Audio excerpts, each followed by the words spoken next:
You're listening to This Week in Palestine, a program rooted in truth-telling and solidarity, where stories from the ground meet global perspectives on justice, dignity, and liberation. Each week, we bring you in-depth reporting, bold analysis, and unfiltered commentary that centers Palestinian voices while drawing connections to international resistance. From policy and power to media narratives and everyday struggle, we explore the forces that shape life under occupation and how they intersect with movements for justice around the world.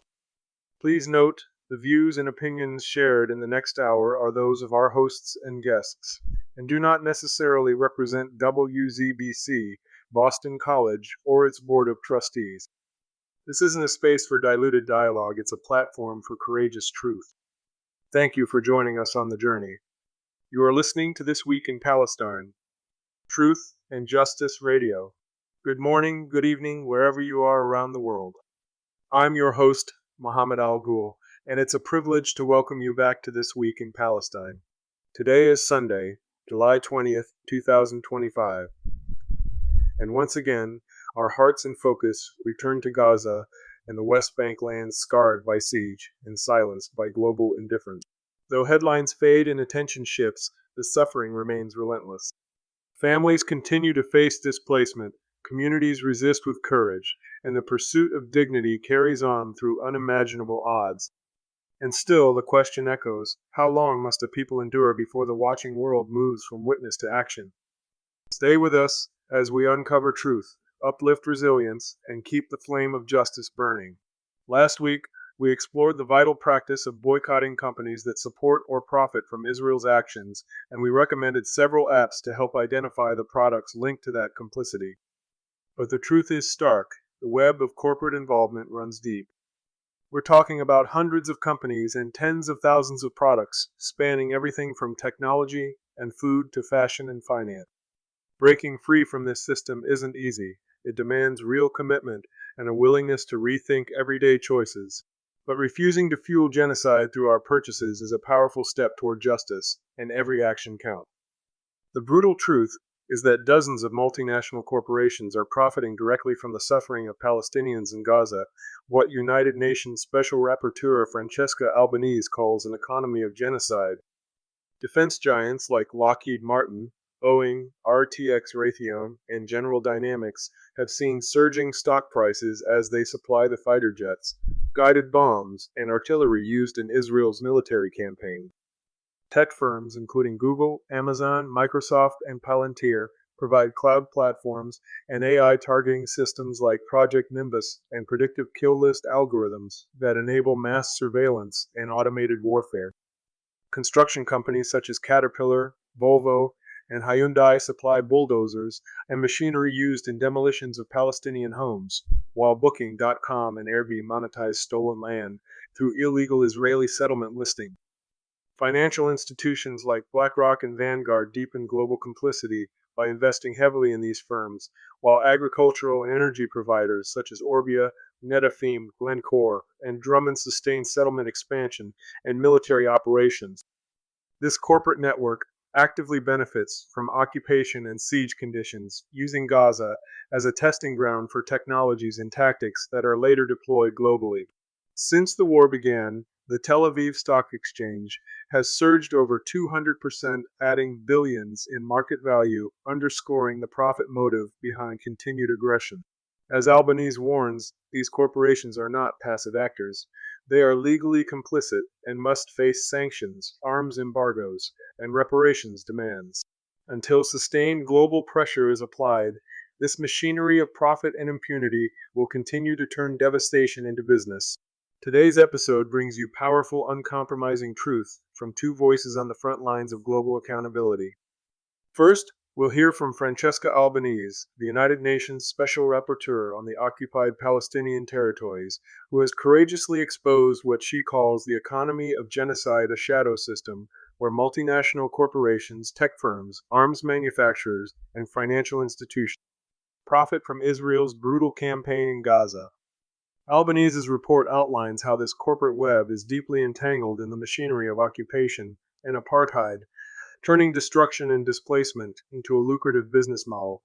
Her findings call for sanctions, arms embargoes, and reparations, framing genocide not just as a humanitarian crisis, but as a global enterprise fueled by complicity.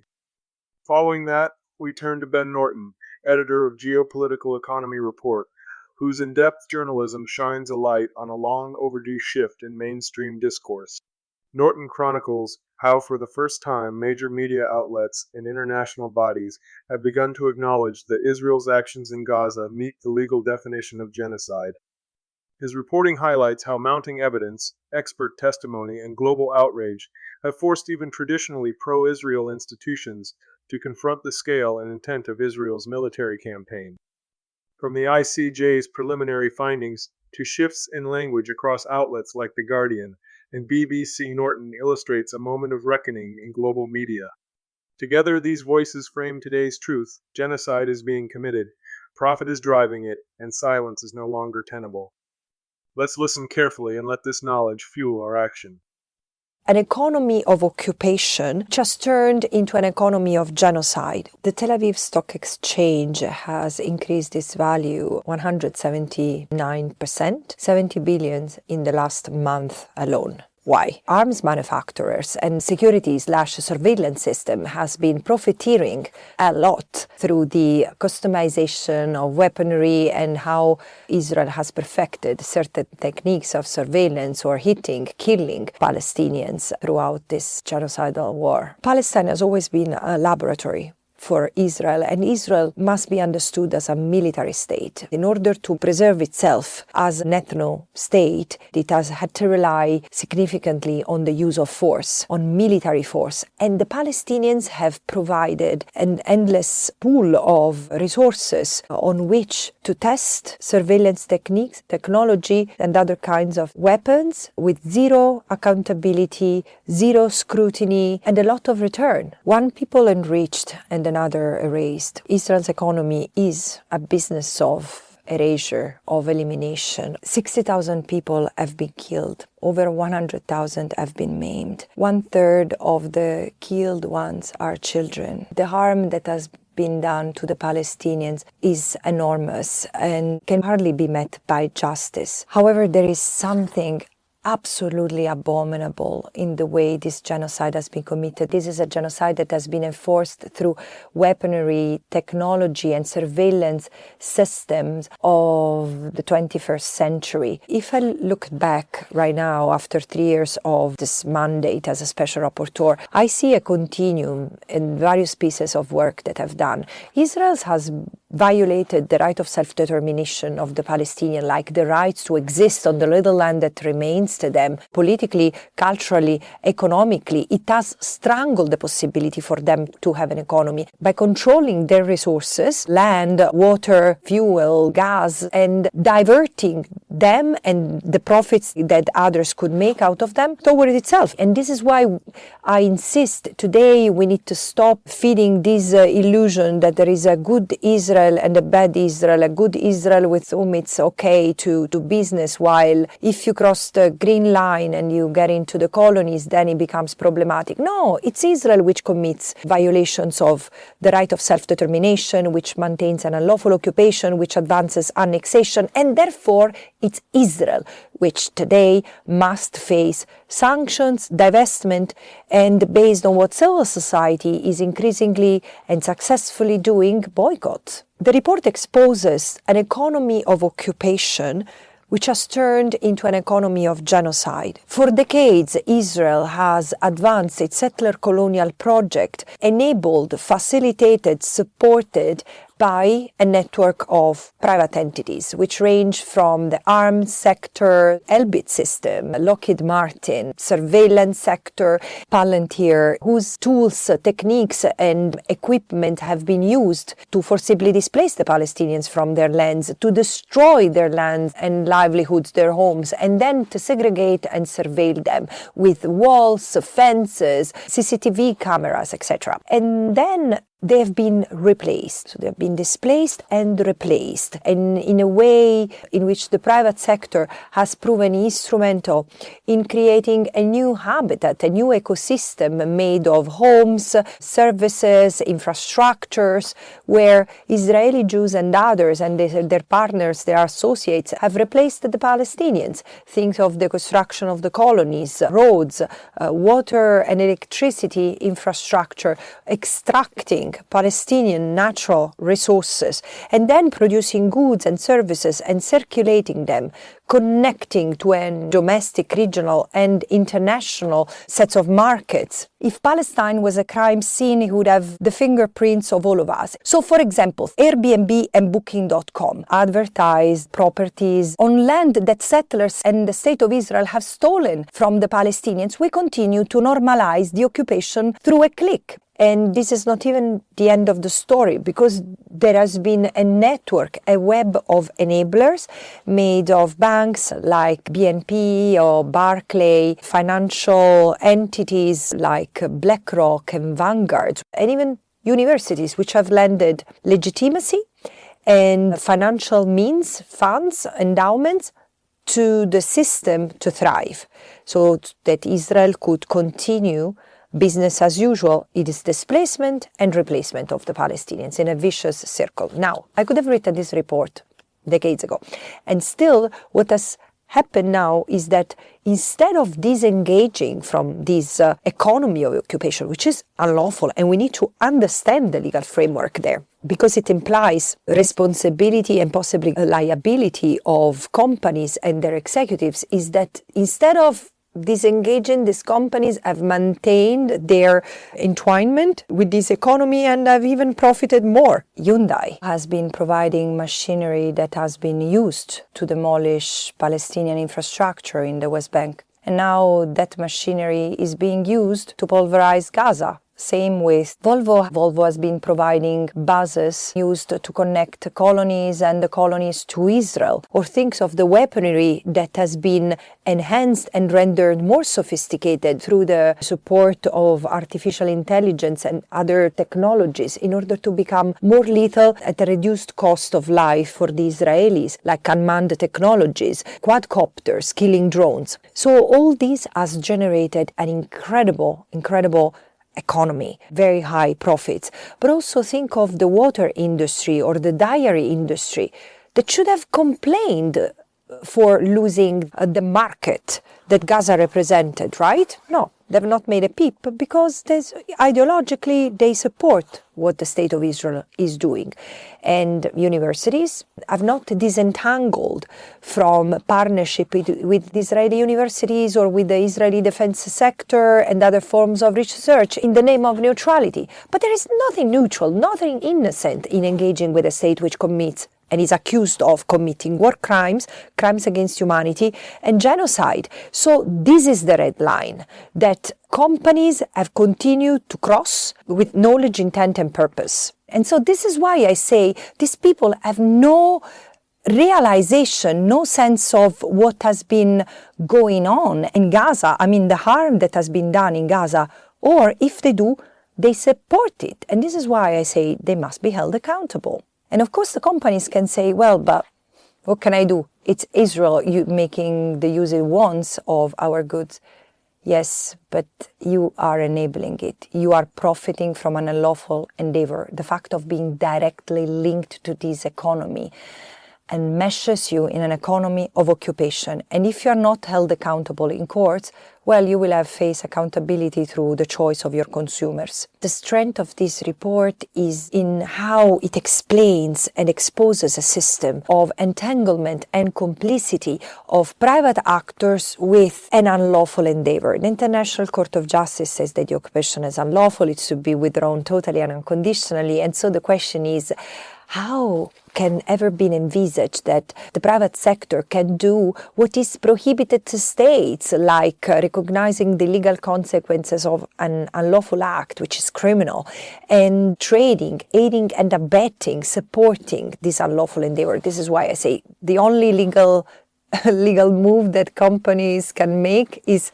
unplugging, just pulling out of their entanglement with Israel. Private entities are allowed to get away with their violations of international law because this is what they've always done. Historically, private entities have been enablers and drivers of settler colonial enterprises, dispossession, dismemberment, and subjugation of entire nations. Indigenous peoples bear like living testament of this. Palestinians are the last to be genocided in the pursuit of profit. However, as the post-Holocaust industrialist trials marked the end of an era of full lack of accountability, and South Africa post-apartheid has advanced the development of a normative framework to regulate the conduct of business. This is the test. Palestine is forcing us to take the opportunity to test that legal framework and to make sure that whatever businesses have done until now, meaning pursuing profits without zero accountability and zero scrutiny, changes once and for all. People who are enriching themselves out of this catastrophe have to be looked for everywhere they are and held accountable. The Gaza Humanitarian Foundation is a slap in the face of 80 years of multilateralism and humanitarian assistance. Whatever they're doing is not aid. It's a shame to call it aid. How come that the state that is accused of committing acts of genocide, war crimes, and crimes against humanity against the Palestinians, including using starvation as a weapons of war, is the state that is allowed to distribute food to the Palestinians? All the more, whatever that thing, the so-called Gaza Humanitarian Foundation is, it looks more like a joint criminal enterprise with zero accountability, zero scrutiny, but especially zero purpose. Because, first of all, aid is a complex endeavor. It's not just throwing bags of flour at people. There are reports that refer to the presence of pills that appear to be narcotics in the flour, but also the way the flour is distributed. It's a punch in the face of the principle of dignity, humanity, doing no harm, and it's absolutely undignified. The only recommendation I have, and I urge member states to do that, break the blockade yourself. Every state which has ports in the Mediterranean area, European states and Arab states must send their navy with humanitarian personnel and humanitarian supplies for the people of Gaza. Enough of them starving, being killed, tormented day and night. This nightmare must end. For the Palestinians, for the Israelis, and for what remains of our humanity. A ceasefire is not the answer, especially according to the Israeli way of observing ceasefires, where others seize Israel fires. This is how ceasefires are normally implemented. This is not about ceasefire. The paradigm needs to shift from self-defense, whatever it is, to self-determination. I'm really worried also about how member states, from Arab states to Western states, are discussing the reconstructions of Gaza. This is not a business. We need to recover a population which is surviving genocide, and we need to heal them. We will also need to take care and heal the Israelis who have committed this genocide, because this is a society that, when it will realize what it has done, will face a moral collapse, but they will also have to face accountability for what they have done. Look, there is no other way to stop the genocide than stopping it. The genocide and the ethnic cleansing of Palestinians from what remains of Palestine will not stop by inertia. It must be stopped, and international law has in itself the roadmap to end it. End the genocide now. End the occupation by September this year, because this is what the General Assembly, upon the advisory opinion of the International Court of Justice, has decided, and then end apartheid. Whatever political solutions Palestinians and Israelis will decide, it cannot be anything else than full rights and freedoms for anyone, regardless of their religious or political, cultural identity, between the river and the sea. Meanwhile, private and public actors, from government officials to CEOs of companies, have to be held accountable. The role that civil society, lawyers, private sectors, and anyone as a consumer or as part of a public or private institution can play is enormous. Use your role to bring accountability forward. We do build change at every step, and this is the moment to prove it. May this be the last genocide in human history, and may this be the last crime that is committed against the Palestinians. Look, I have one regret: not to have investigated media as the first corporate entity which should be held accountable, but it's coming. So thank you, independent media, to do what corporate media has not been able to do, telling the truth. You are listening to This Week in Palestine, Truth and Justice Radio.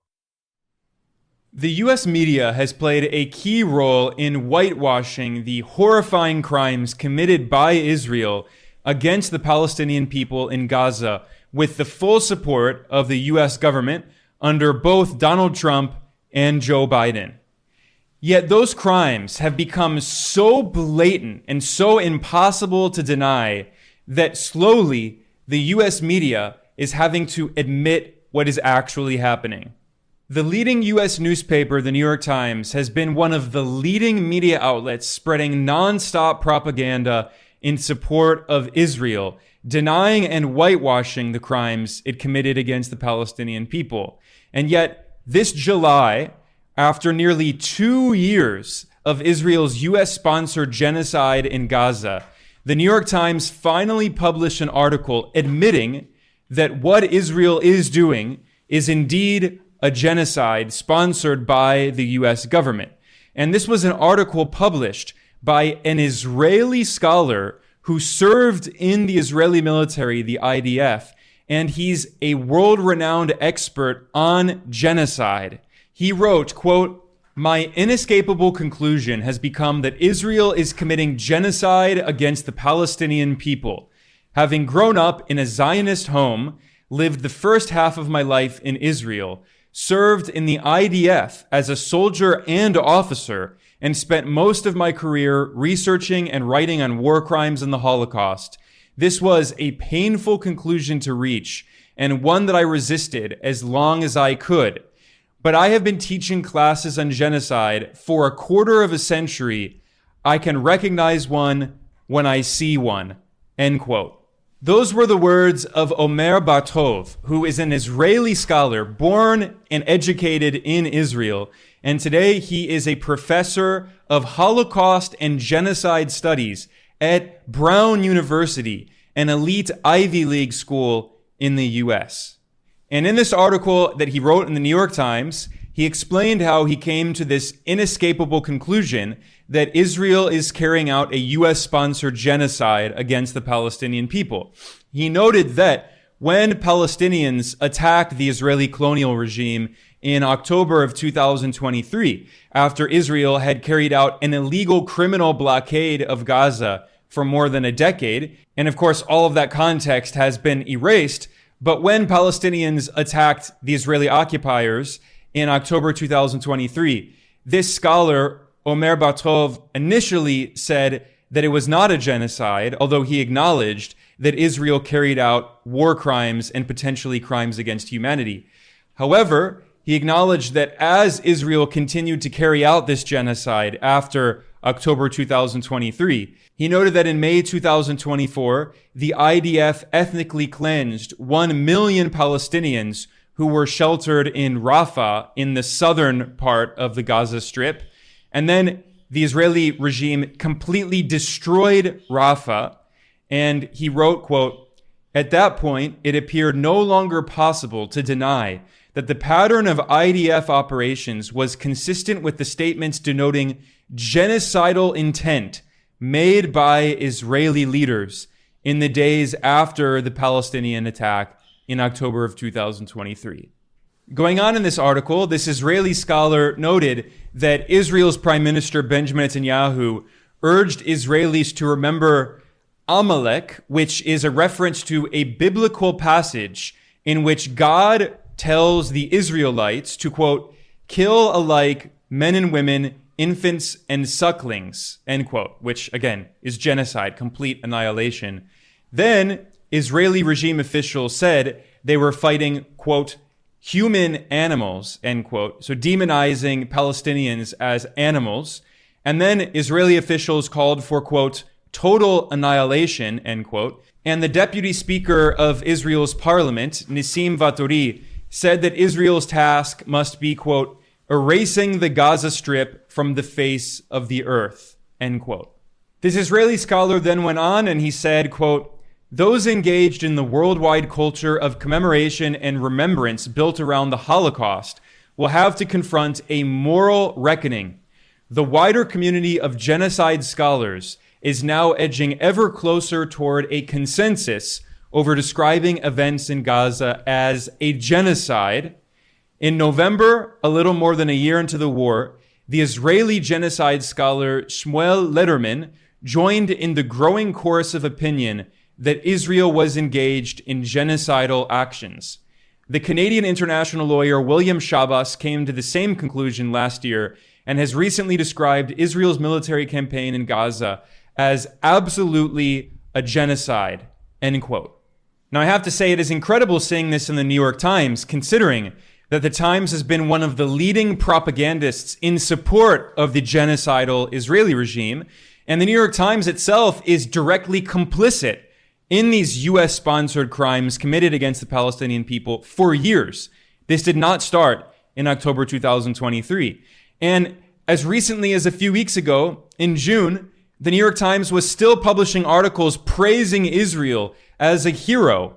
The New York Times employs the extreme pro-war neoconservative columnist Bret Stephens, who's paid a very fat salary and has become very rich, vomiting out propaganda in support of the U.S. empire and the Israeli colonial regime. In June, when the U.S. and Israel were waging war on Iran, he published an article titled, Israel had the courage to do what needed to be done, end quote. So this is the kind of nonsensical propaganda that the New York Times just churns out on a daily basis. And never forget how the New York Times has played a key role in printing U.S. government lies to justify illegal U.S. wars of aggression. Like, for instance, in the lead up to the criminal U.S. invasion of Iraq in 2003, the New York Times published many stories falsely claiming that Iraq had weapons of mass destruction, WMDs, based on lies fabricated by the CIA and other U.S. government agencies that were obediently reprinted by the New York Times. And yet this leading U.S. newspaper never faced any consequences over its role in justifying and being a party to these illegal U.S. wars of aggression that blatantly violated international law. More than 1 million Iraqis died in this criminal U.S. war. The New York Times was a party to that war, just like how the New York Times is complicit and is a party to the U.S.-Israeli genocide in Gaza. It has printed so much propaganda. For instance, in October 2024, it printed another propaganda column by the pro-war extremist Bret Stephens titled, We Should Want Israel to Win, in which he cheered on Israel's genocide in Gaza. And yet here we are now in July of 2025, and the New York Times can no longer deny that the U.S. and Israel have been carrying out a genocide against the Palestinian people. And now the newspaper wants to act as though it's been on the side of justice the entire time, when in fact, the U.S. media has been directly complicit in these crimes against humanity.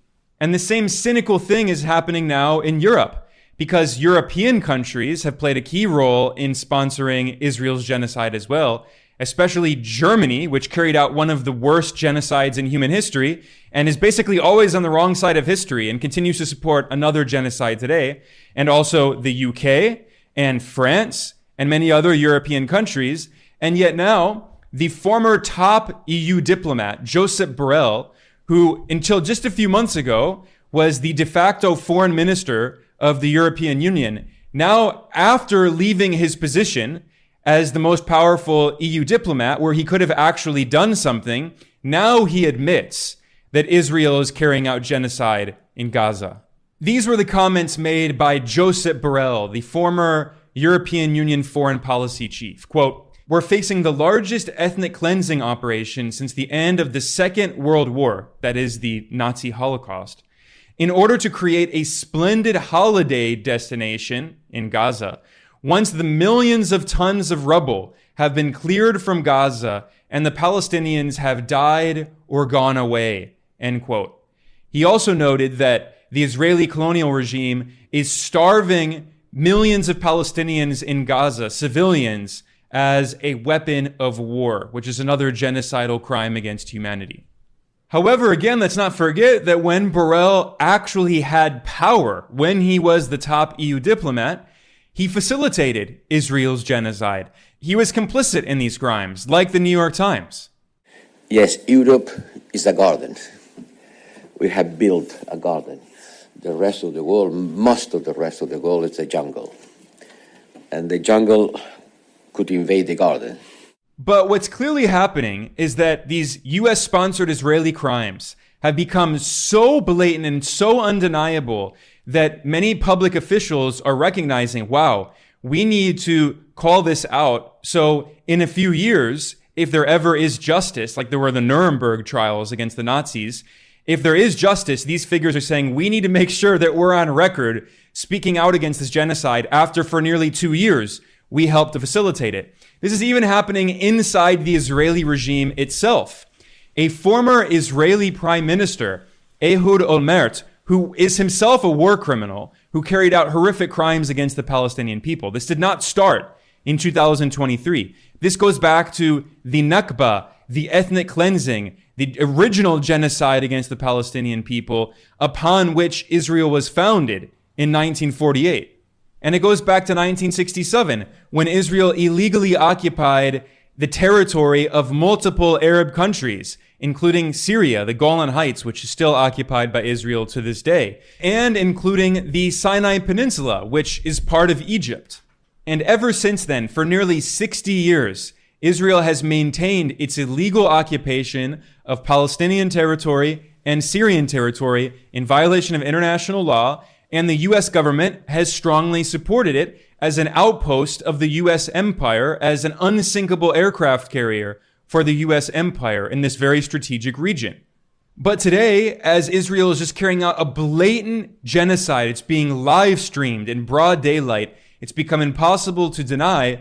So now some top Western officials, including Israeli regime officials, are saying, okay, this is a genocide, we need to speak out. This former Israeli Prime Minister, Ehud Olmert, admitted that Israel, with U.S. support, is building a, quote, concentration camp, end quote. This is the so-called humanitarian city, which is just so diabolically cynical. The U.S. and Israel have created this scheme involving the Boston Consulting Group. You know, these millionaires in fancy suits sitting in air-conditioned offices in the United States. They're making these plans to carry out genocide and ethnic cleansing and build concentration camps, and yet they call it a humanitarian city. And this former Israeli prime minister admitted that it's a concentration camp and it's, quote, part of an ethnic cleansing, end quote. And I have to stress, it is so important to understand that none of this would be possible without the unflinching support of the U.S. government.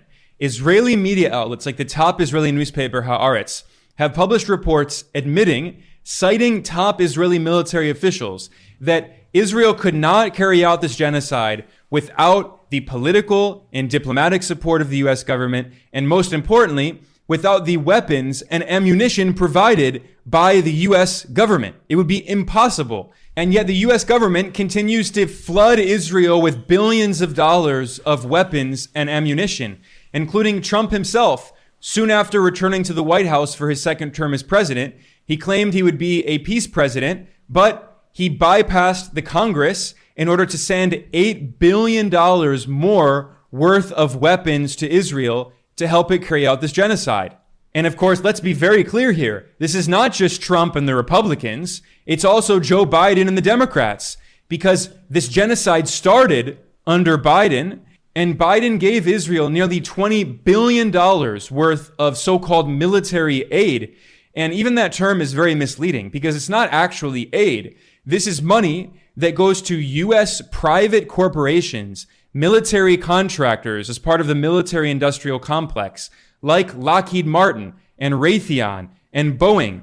These huge corporations, they get the contracts from the U.S. government, these tens of billions of dollars. They create the weapons. It is private U.S. corporations that profit from this. It is investors in these U.S. corporations, many of which are listed in the S&P 500 and other major stock market indices on Wall Street. So they're all profiting from this genocide. And this is all extremely well documented. No one can say they didn't know. In fact, the United Nations published a very detailed report showing how U.S. corporations have been directly complicit in and profiting from Israel's genocide in Gaza. This United Nations report was published in July. It is titled From Economy of Occupation to Economy of Genocide. And it names some of the U.S. corporations that are complicit in this genocide and how they've profited. And these include the biggest big tech corporations in Silicon Valley, including Google, whose parent company is Alphabet, Amazon, Microsoft. By the way, these are the corporations that have been driving investor returns in the S&P 500. They're part of the so-called Magnificent Seven, the Mag 7, these big tech corporations that have been responsible for a huge part of the gains in the S&P 500 and in the NASDAQ stock market indices in recent years. And Wall Street investors have become extremely rich profiting off of all of this. But it's not just them. Another major U.S. corporation that has been complicit in Israel's genocide in Gaza is Palantir. Palantir was founded by the far-right Silicon Valley billionaire oligarch Peter Thiel, who is a major supporter of Donald Trump, and he previously employed the U.S. Vice President, J.D. Vance. And the Trump administration has contracted Palantir to spy on Americans, to compile a massive Big Brother-style database based on mass surveillance of U.S. citizens. And by the way, the billionaire CEO of Palantir, Alex Karp, who's a right-wing Trump supporter, he boasted that the U.S. empire is preparing for a three-front war against China, Russia, and Iran. So that's just one of these Silicon Valley corporations that is profiting from Israel's genocide in Gaza. Another U.S. corporation named in this UN report is HP, Hewlett-Packard, and IBM. And there are deep historical echoes for this because IBM was also profiting from the Nazi Holocaust. This has been very well documented. I'm reading here from The Guardian, the major British newspaper. Quote, IBM directly supplied the Nazis with technology which was used to help transport millions of people to their deaths in the concentration camps at Auschwitz and Treblinka, end quote. And here we are today, 80 years later, and the United Nations is detailing how IBM is helping Israel carry out a Holocaust against the Palestinians with the full support of the U.S. empire. And by the way, can you guess what was the response of the Trump administration to this report published by the UN, detailing the complicity of U.S. corporations in the genocide in Gaza?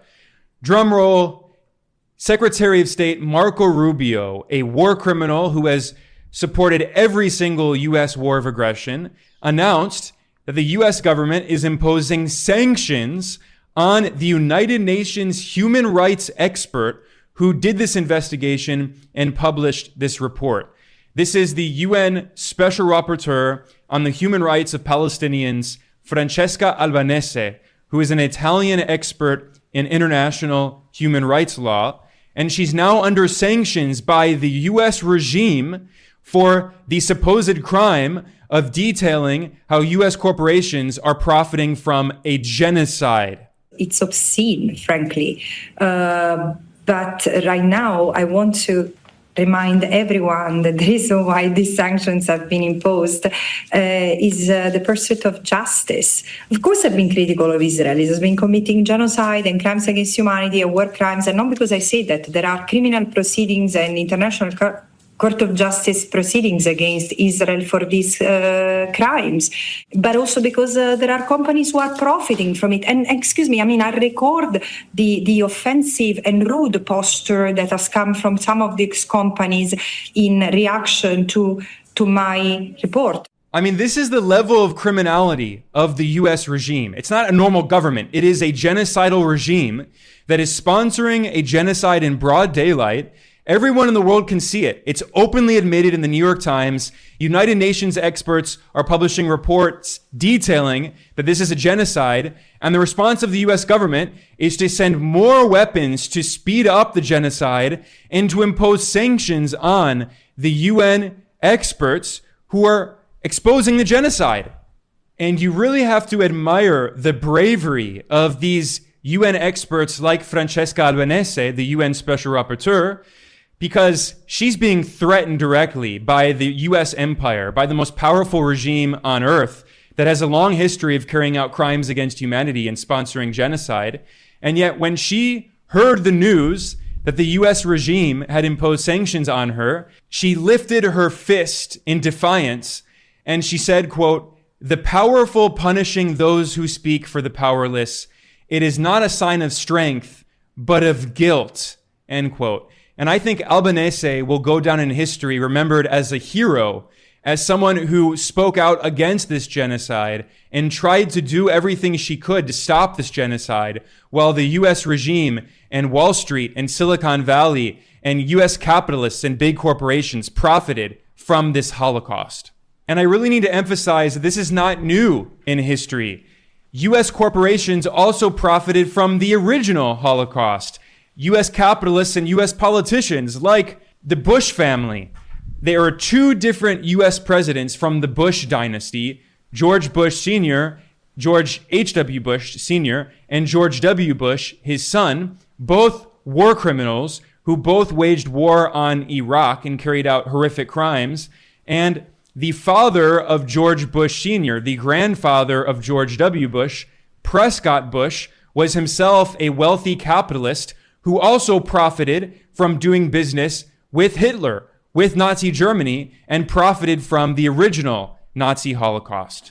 And I want to read some comments here that were written by Andrew Feinstein, who is a left-wing South African politician who opposed the apartheid regime. And then when apartheid was finally ended in South Africa, he was a member of parliament from the ANC, the African National Congress, which was the anti-apartheid party. And he has been a very outspoken advocate for Palestinian human rights. And he wrote, quote, "It pains me to say this, and I don't do so lightly, as the son of a Holocaust survivor, as someone who has lectured on genocide prevention at Auschwitz, where my mom lost dozens of her family. But Israel is behaving like Nazis. This is not self-defense. This is not to protect Jews. This is Nazism. This is a Holocaust driven by racist white supremacy." And I think it's very accurate to compare Israeli colonialism to fascism, because fascism and colonialism are two sides of the same coin.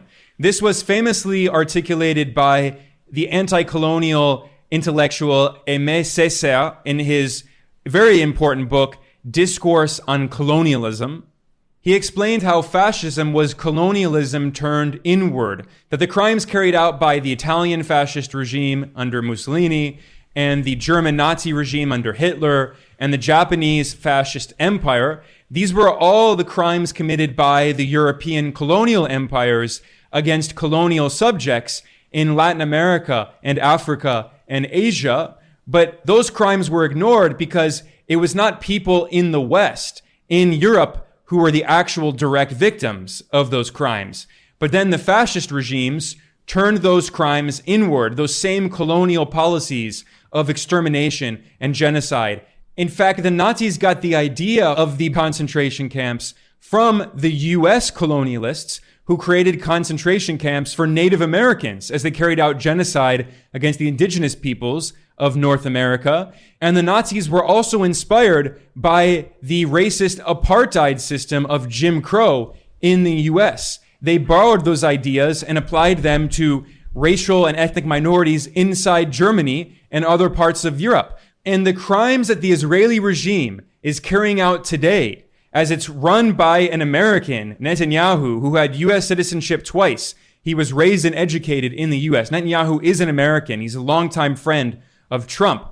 These crimes that the Israeli regime is carrying out now, this genocide, these crimes are not new. It's very similar to what the British Empire did, the genocide it carried out in India, in its colonies, to what the French Empire did, its genocidal crimes in Algeria, which was a French colony, or the genocidal crimes of the Belgian Empire in Congo, or getting back to Germany, before the Nazi Holocaust, the German Empire carried out genocide in southern Africa, in modern-day Namibia. But almost no one in the West knows about those colonial crimes carried out by the European empires.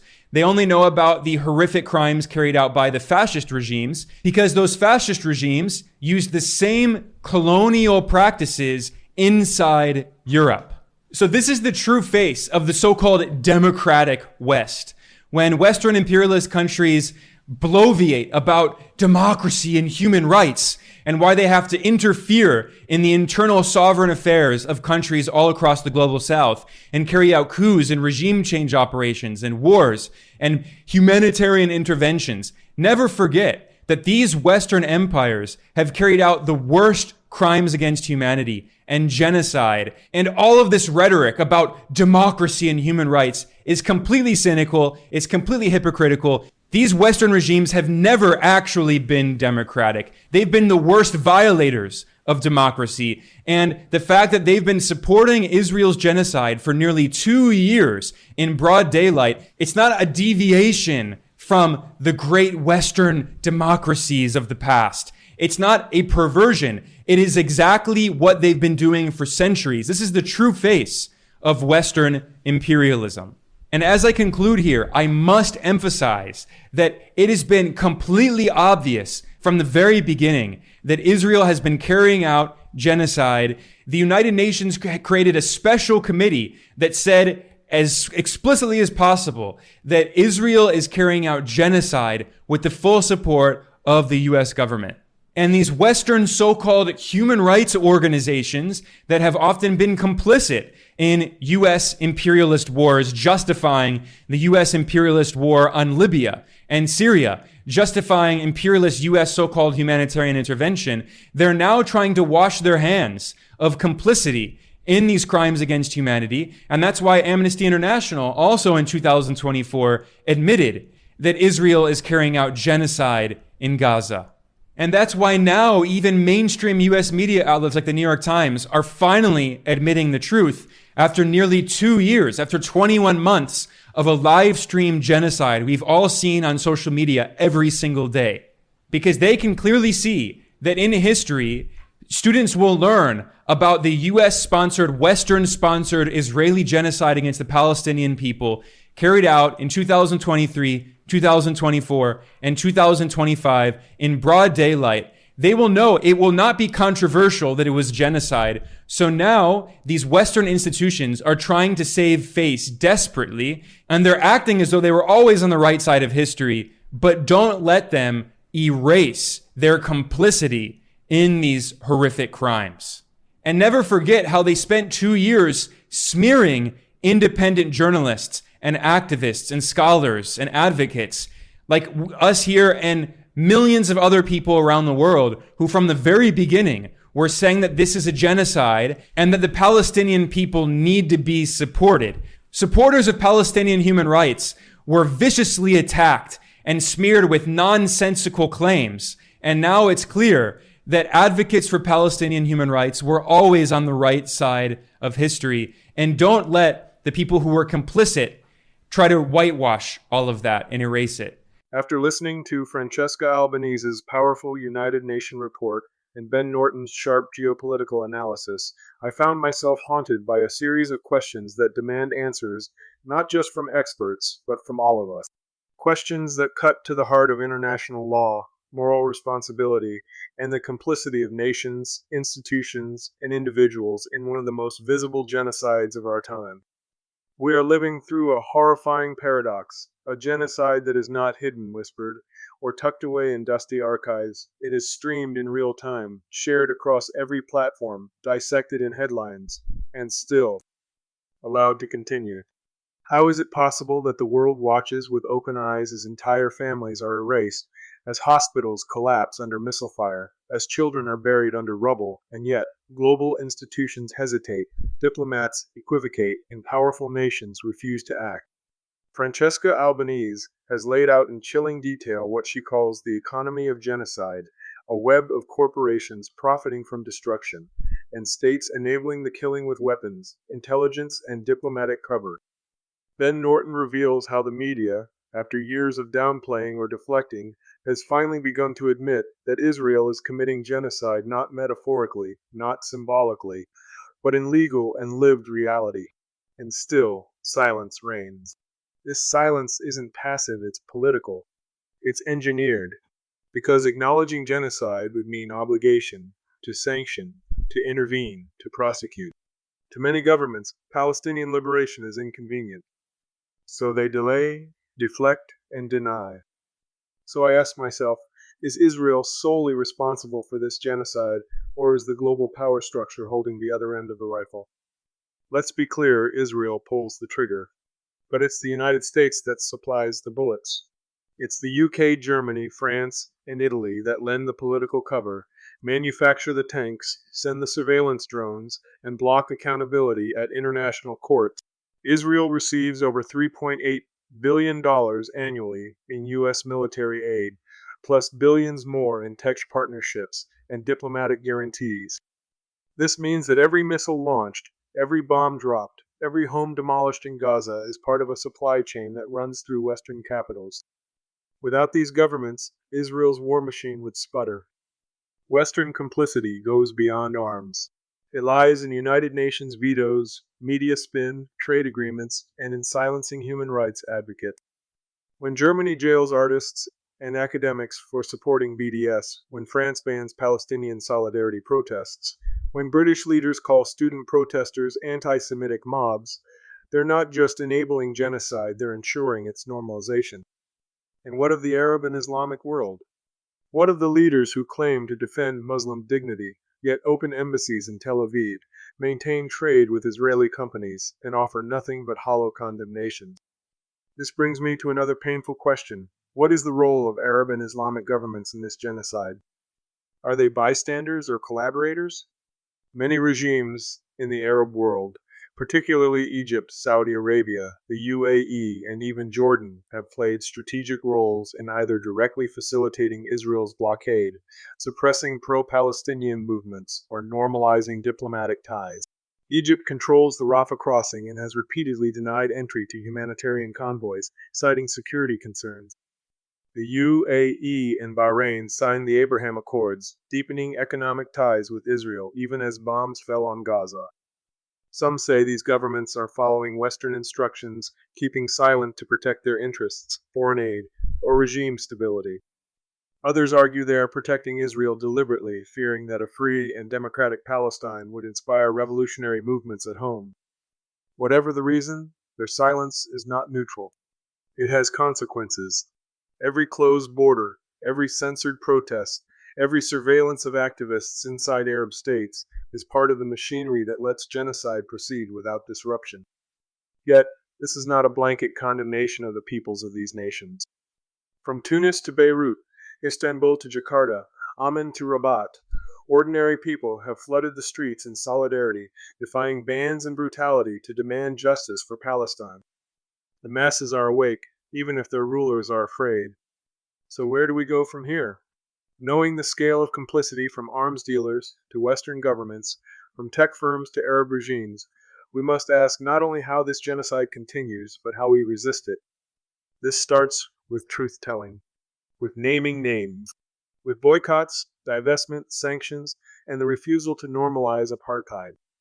It means leveraging platforms, mobilizing institutions, and turning our pain into pressure, because silence is complicity, and complicity is power. But resistance, too, is power, and it belongs to those who refuse to look away. You are listening to This Week in Palestine, Truth and Justice Radio. I want to take a moment to highlight two urgent calls to action that demands our attention. Every Tuesday, from 12 p.m. to 1 p.m., community members gather for the standout to stop the killing outside the Zionist consulate at 20 Park Plaza in Boston. This is more than a protest, it's a stand for humanity, for accountability, and for the lives being lost in silence. The second call to action is support Palestinian liberation, stop Gaza starvation, on Thursday, July 24th, from 4 p.m. to 6 p.m. at Salem Farmers Market. Meet at 21 Front Street, Salem, Massachusetts. Your presence matters. Show up. Speak out. Stand for justice.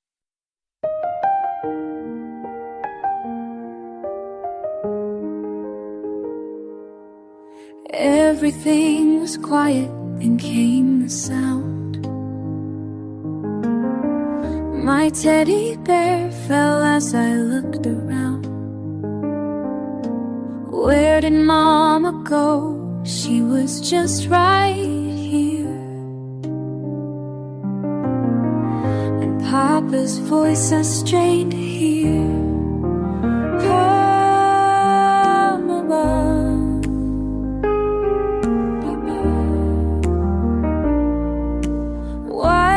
It's so dark in here.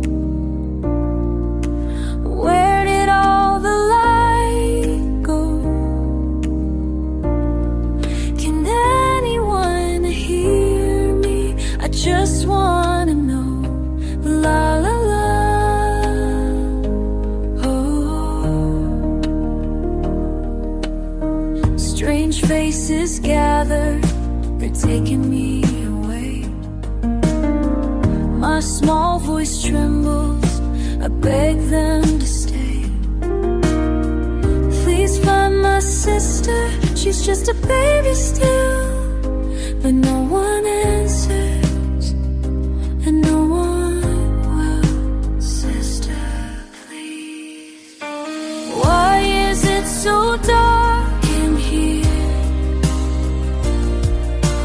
Where did all the light go? Can anyone hear? I just wanna know. La la la. Oh, oh.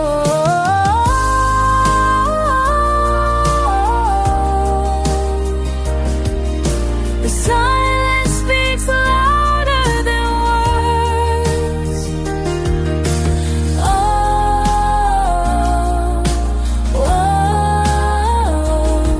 My world has turned into blue. Small hands reaching out into empty space. Familiar warmth fading without a trace. Where did you go? Why is it so dark in here? I can't see anything. Where did all the light go? Please alive. Can anyone hear me? I just wanna know. La la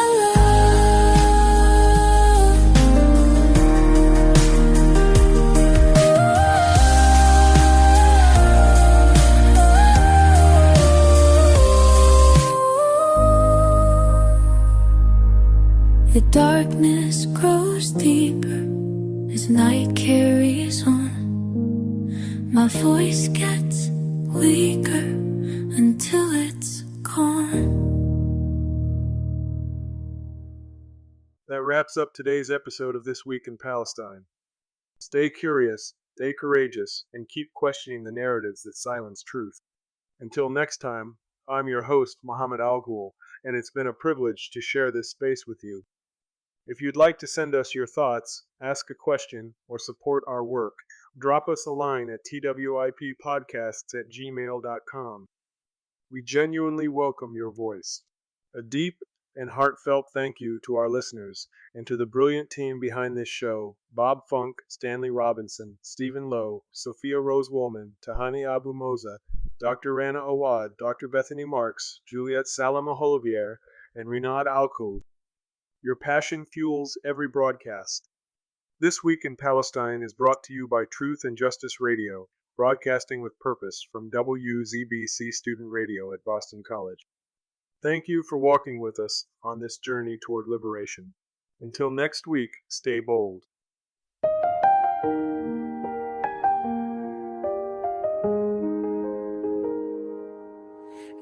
everything was quiet, then came the sound. My teddy bear fell as I looked around. Where did Mama go? She was just right here. And Papa's voice I strained to hear.